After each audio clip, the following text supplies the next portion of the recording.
If you've never heard of the Zika virus before this year, you're not alone. It was isolated from monkeys in 1947 in Uganda, in the Zika rainforest, and since then it really hasn't bothered humans much at all.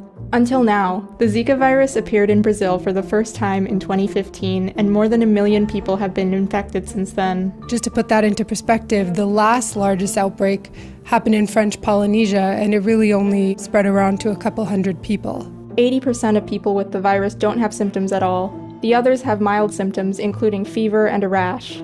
So here's why public health officials are concerned. Now we're learning when pregnant women contract Zika, they can pass it on to their fetuses, and this in turn can cause terrible birth defects. This is microcephaly.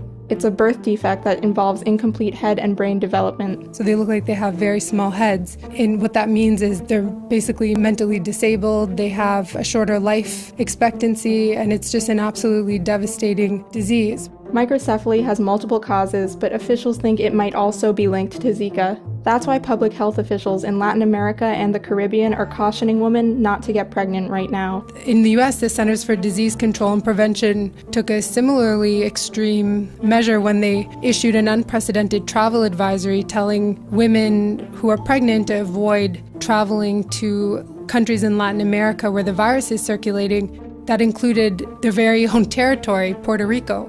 Zika virus is carried by mosquitoes. It might be transmitted through sex as well. And the type of mosquitoes that spread Zika live in warm areas all over the world, including the US. The main vector for this disease is called the Aedes aegypti, and it's mostly found along the southern US. But there's some question about whether it's also carried by another mosquito called the Aedes albopictus, and that has a much broader range. Right now, there's no cure or treatment for Zika. They're working on vaccines, but that could take years. So really the only way to protect yourself is to try not to get bitten by mosquitoes, which is difficult to do.